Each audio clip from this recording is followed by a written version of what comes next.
ನಮಸ್ತೆ ಫ್ರೆಂಡ್ಸ್, ಎಲ್ಲರಿಗೂ ಕೌಶಲ್ ಟ್ರೇಡರ್ಗೆ ಸ್ವಾಗತ. ಇವತ್ತು ನಾವು ಇನ್ನೊಂದು ಹೊಸ ಕಥೆಯನ್ನ ಮುಖಾಂತರ ನಾವು ನಮ್ಮ ಟ್ರೇಡಿಂಗ್ ಲೈಫನ್ನು ಕಲೀಲಿಕ್ಕೆ ಇದ್ದೀವಿ. ಸೊ ಈ ಕತೆ ತುಂಬ ಜನಕ್ಕೆ ಎಲ್ಲ ಗೊತ್ತಿರುವಂಥ ಕಥೆಗಳು. ಈಗ ಏನಾಗಿದೆ ಗೊತ್ತಾ, ಕಥೆಗಳು ಬೇಕಾದಷ್ಟು ಕೇಳಿರ್ತೀವಿ, ನೋಡಿರ್ತೀವಿ. ಆದರೆ ಆ ಕಥೆಗಳನ್ನು ನಮ್ಮ ಸಿಚುವೇಶನ್ನಿಗೆ ಅದು ಹೇಗೆ ಅಡಾಪ್ಟ್ ಆಗ್ತಿದೆ ಅನ್ನೋದನ್ನು ನಾವು ಗಮನ ಕೊಡೋ ಸ್ವಲ್ಪ ಕಮ್ಮಿ ಆಗಿರುತ್ತೆ. ಸೊ ನನ್ನ ಕೆಲಸ ಏನಂದರೆ ಅದು ನೆನ್ಪು ಮಾಡಿ ಕೊಡುವಂಥ ಕೆಲಸ ಅಷ್ಟೇ. ಸೊ ನಿಮಗೆ ಗೊತ್ತಿರುವ ಕಥೆಯನ್ನೇ ತಿರ್ಗಾ ನಾನೊಂದ್ಸಲಿ ಕೆದಕಿ ಫ್ರೆಶ್ ಅಪ್ ಮಾಡಿ ಕೊಡುವಂತಹ ವ್ಯವಸ್ಥೆ ಮಾಡ್ತಾ ಇದ್ದೀವಿ. ಎಲ್ಲ ನಿಮ್ಮೊಳಗೆ ಗೊತ್ತಿರುವಂಥದ್ದೇ, ನಿಮಗೆಲ್ಲ ಗೊತ್ತಿರುವ ವಿಚಾರಗಳೇ, ಆಯಿತಾ. ಸೊ ಇದು ಏನಂತ ಹೇಳಿದ್ರೆ ಒಂದು ಬಟರ್ಫ್ಲೈ ಕತೆ. ಬಟರ್ಫ್ಲೈ ಕತೆ ಅಂದರೆ ಎಲ್ಲರಿಗೂ ಗೊತ್ತು. ಬಟರ್ಫ್ಲೈ ಅಂದರೆ ತುಂಬ ಇಷ್ಟ, ಅದು ಮಕ್ಳಿಗಂತೂ ತುಂಬ ಇಷ್ಟ ಅಲ್ವಾ. ಸೊ ಈ ಕತೆ ಹೇಗೆ ಅಂತ ಹೇಳಿದ್ರೆ, ಒಂದು ಸಿಟಿಲಿರುವಂತಹ ತಂದೆ ತಾಯಿ ಮಗು ಈ 3 ಜನ ರಜೆಗೆ ಏನು ಮಾಡ್ತಾರೆ, ಸೀದಾ ಅವರ ಅಪ್ಪ ಅಮ್ಮನ ಮನೆಗೆ ಬರ್ತಾರೆ. ಅಂದರೆ ಮಗುವಿನ ತಾತನ ಊರಿಗೆ ಬರ್ತಾರೆ, ಹಳ್ಳಿಗೆ. ಸೊ ಹಳ್ಳಿಗೆ ಬಂದಾಗ ಮಗುಗೆ ತುಂಬ ಎಕ್ಸೈಟ್ಮೆಂಟು. ಯಾಕೆ ಅಂತ ಹೇಳಿದ್ರೆ ಹಳ್ಳಿ ಸಿಟಿಲಿ ನೋಡಿ ನೋಡಿ ಕಾಂಕ್ರೀಟ್ ನಗರಗಳನ್ನು ನೋಡಿ ನೋಡಿ ನೋಡಿ ಹಳ್ಳಿ ನೋಡ್ತಿದ್ದಂಗೆ ಖುಷಿ, ಓಡಾಟ, ಕುಣಿತ ಎಲ್ಲ ಮಾಡ್ತಾ ಇರ್ತಾರೆ. ಎಲ್ಲದರಲ್ಲೂ ಹೊಸ ಹೊಸ ವಿಚಾರಗಳು ತಿಳ್ಕೊಬೇಕು ಅನ್ನೋ ಇಂಟ್ರೆಸ್ಟು. ಈ ರೀತಿಯ ಮಗು ಇತ್ತ ಹಳ್ಳಿನನ್ನು ಎಂಜಾಯ್ ಮಾಡ್ತಾ ಇರ್ತದೆ ಅಲ್ವಾ. ಆ ಎಂಜಾಯ್ ಮಾಡ್ತಾ ಮಾಡ್ತಾ ಅದು ಒಂದು ಕಡೆ ಬಂದು ನೋಡಿದಾಗ ಅಲ್ಲಿ ಒಂದು ಚಿಟ್ಟೆಯ ಗೂಡು. ಅಂದರೆ ಈಗ ಚಿಟ್ಟೆ ಆಗಬೇಕಂದ್ರೆ ಗೊತ್ತು ನಿಮಗೆ, ಮೊಟ್ಟೆಯಿಂದ ಅದೊಂದು ಹುಳ, ಕ್ಯಾಟ್ರಪಿಲ್ ಅಂತ ಅದು ಪೂಪ ಅಂತಾರೆ, ಅಂದರೆ ಗುಡ್ಡೆ. ಆ ಗುಡ್ಡೆನ ಒಡೆದು ಅದಾದ್ಮೇಲೆ ಅದು ಚಿಟ್ಟೆ ಆಗಿ ಹೊರಗೆ ಬರುವಂಥದ್ದು. ಆ ಗೂಡನ್ನು ನೋಡುತ್ತೆ ಅದು ಮಗು. ಆ ಗೂಡನ್ನು ನೋಡಿದಾಗ ಅದಕ್ಕೆ ಭಾಳ ಖುಷಿ ಆಗುತ್ತೆ.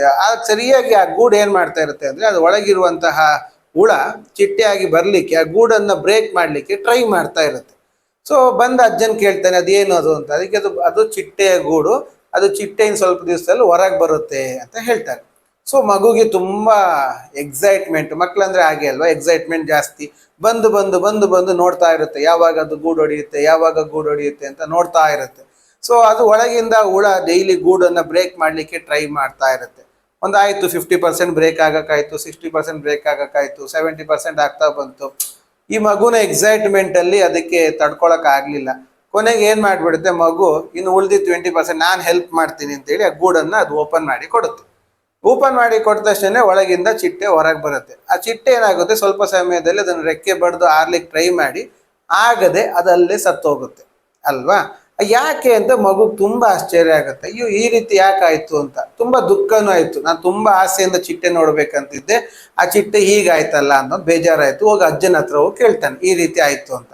ಆವಾಗ ಅಜ್ಜ ಹೇಳ್ತಾನೆ, ಮಗು ಅದು ಆ್ಯಕ್ಚುಲ್ ಆಗಿ ಅದಾಗೆ ಹೊರಗೆ ಬಂದಿದ್ರೆ ಜೀವನದಲ್ಲಿ ಅದು ಚೆನ್ನಾಗಿ ಚಿಟ್ಟೆಯಾಗಿ ಬದುಕ್ತಿತ್ತು. ನೀನು ಅದನ್ನು ಓಪನ್ ಮಾಡಕ್ಕೆ ಹೋಗಿದ್ರಿಂದಾಗಿ ಅದು ಸತ್ತೋಯ್ತು, ಅದಕ್ಕೆ ಕಾರಣ ನೀನೇ ಅಂತ ಹೇಳ್ತೇನೆ. ನಾನೇನು ಮಾಡಿದೆ, ಅದಕ್ಕೆ ಹೆಲ್ಪ್ ಮಾಡಿದ್ದಲ್ವ ನಾನು ಅಂತ. ಅದು ಹೆಲ್ಪ್ ಅಲ್ಲ, ಅದಾಗೆ ಹೊರಗೆ ಬಂದಿದ್ರೆ ಅದು ರೆಕ್ಕೆ ಸ್ಟ್ರಾಂಗ್ ಆಗ್ತಿತ್ತು. ರೆಕ್ಕೆ ಸ್ಟ್ರಾಂಗ್ ಆದಾಗ ಏನಾಗ್ತಿತ್ತು, ಅದಕ್ಕೆ ಬಡಿಲಿಕ್ಕೆ ಅದಕ್ಕೆ ಸ್ಟ್ರೆಂತ್ ಸಿಗ್ತಿತ್ತು. ಯಾವಾಗ ನೀನೇ ಅದನ್ನು ಓಪನ್ ಮಾಡಿದ್ಯೋ ಆ ರೆಕ್ಕೆ ಸ್ಟ್ರಾಂಗ್ ಆಗಲಿಲ್ಲ, ಅದು ಬಡಿಲಿಕ್ಕಾಗದೆ ಅದು ಸತ್ತೋಗುತ್ತೆ ಅಂತ ಹೇಳ್ತಾನೆ. ಸೊ ಇದು ಕತೆ. ಈಗ ಈ ಕಥೆಯಿಂದ ನಾವು ಸಾರಾಂಶ ತೆಗೆಯೋದಾದ್ರೆ, ನಮ್ಮ ಟ್ರೇಡಿಂಗಿಗೆ ನಾವು ಟ್ರೇಡರ್ಸ್ಗಳು, ನಾವು ಟ್ರೇಡಿಂಗ್ ಮಾಡಬೇಕಂತ ಬರ್ತೀವಿ. ಟ್ರೇಡಿಂಗಲ್ಲಿ ದುಡ್ಡಾಗುತ್ತೆ ಅನ್ನೋ ಎಕ್ಸೈಟ್ಮೆಂಟು, ಆ ಮಗುವಿಲಿದ್ದಂಥ ಎಕ್ಸೈಟ್ಮೆಂಟ್ ನಮ್ಮಲ್ಲೂ ಇದೆ. ದುಡ್ಡಾಗುತ್ತಂತೆ, ಹಿಂಗಾಗುತ್ತಂತೆ, ದಿನ 10% ಸಿಗುತ್ತಂತೆ, 20% ತೆಗಿಬೋದಂತೆ, ತುಂಬ ಎಕ್ಸೈಟ್ಮೆಂಟ್. ಆದರೆ ಒಳಗಿಂದ ನಾನು ಅದನ್ನು ಮಾಡಬೇಕು ಅನ್ನೋ ಒಂದು ತುಡಿತಕ್ಕಿಂತ ಜಾಸ್ತಿ ಹೊರಗಿಂದ ಯಾರಾದರೂ ಹೆಲ್ಪ್ ಮಾಡಲಿ ಅನ್ನೋ ಒಂದು ಮೈಂಡ್ ಸೆಟ್. ಹಾಗಾಗಿ ಏನು ಮಾಡ್ತೀವಿ, ನಾವು ಟಿಪ್ಸ್ ಪ್ರೊವೈಡರ್ ಹತ್ರ ಹೋಗ್ತೀವಿ. ಈಸಿಯಾಗಿ ಅವ್ರು ಹೇಳಿದ್ದನ್ನು ಮಾಡಿದ್ರೆ ಆಯ್ತಲ್ಲ ಅಂತ.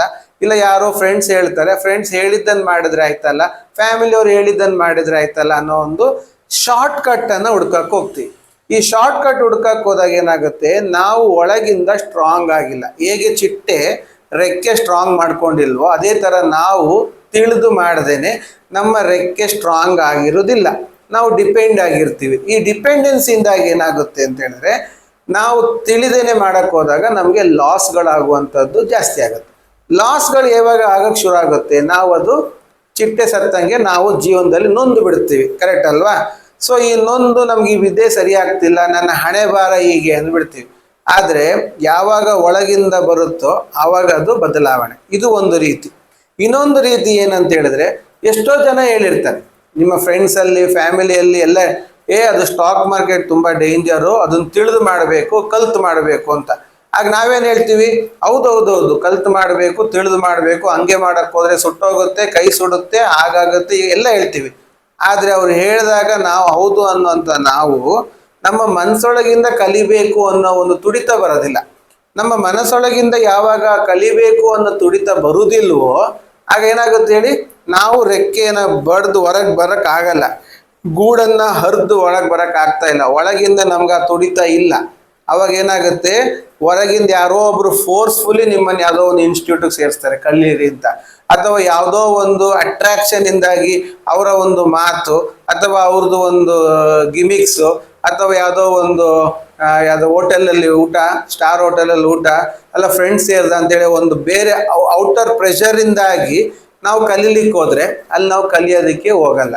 ಅದೇ ಒಳಗಿಂದ ಕಲಿಬೇಕಂತ ಮನಸ್ಸು ಬಂತಂತ ಆದ್ರೆ ಅದು ಹೇಳ್ತಾರಲ್ಲ, ಬದುಕುವವನಿಗೆ ಹುಲ್ಕಡ್ಡಿನೂ ಆಸರೆ ಅಂತ ಹೇಳ್ತಾರೆ. ಬದುಕಬೇಕು, ಅದು ಕಲಿಬೇಕು ಅನ್ನೋ ಒಳಗಿಂದ ತುಡಿತ ಬಂತಂದ್ರೆ ಒಂದು ಚಿಕ್ಕ ವಿಚಾರ ಸಾಕಾಗುತ್ತೆ ಸಕ್ಸಸ್ ಆಗ್ಲಿಕ್ಕೆ, ಕರೆಕ್ಟ್ ಅಲ್ವಾ? ಆ ತುಡಿತ ಅನ್ನೋದು ಒಳಗಿಂದ ಬರಬೇಕು. ಅದೇ ತರ ಟ್ರೇಡಿಂಗ್ ಅನ್ನು ನಾನು ಮಾಡೋದು ನನ್ನ ಪ್ಯಾಷನ್ ಅನ್ನೋದು ಒಳಗಿಂದ ಬರಬೇಕು. ಹೇಗೆ ಬಟರ್ಫ್ಲೈ ಒಳಗಿಂದ ಸ್ಟ್ರಾಂಗ್ ಆಗಿ ರೆಕ್ಕೆ ಬಡ್ದು ಹೊರಗೆ ಬರುತ್ತೋ ಆ ರೀತಿ ಇರಬೇಕು. ಯಾವ ಮಗು ಬಂದು ನಮ್ಮ ಗೂಡನ್ನ ಕಟ್ ಮಾಡದಿರೋ ಹಾಗೆ, ಅಂದ್ರೆ ಔಟರ್ ಇನ್ಫ್ಲೂಯೆನ್ಸ್ ಇಲ್ಲದೆ ಇನ್ನರ್ ಇನ್ಫ್ಲೂಯೆನ್ಸ್ ಇಂದ ನಾವು ಬಂದ್ವಿ ಅಂತ ಆದ್ರೆ ನಾವು ಒಳ್ಳೆ ಟ್ರೇಡರ್ ಆಗ್ತೀವಿ ಅಂತ ಹೇಳ್ತಾ, ನೀವು ಅದಕ್ಕೆ ಗಮನ ಕೊಡಿ, ನೀವು ಸಕ್ಸಸ್ಫುಲ್ ಟ್ರೇಡರ್ ಆಗಿ ಅಂತ ಹೇಳ್ತಾ ಇವತ್ತಿನ ಒಂದು ಚಿಕ್ಕ ಕಥೆಯನ್ನು ಮುಗಿಸ್ತಾ ಇದ್ದೀನಿ. Thank you very much.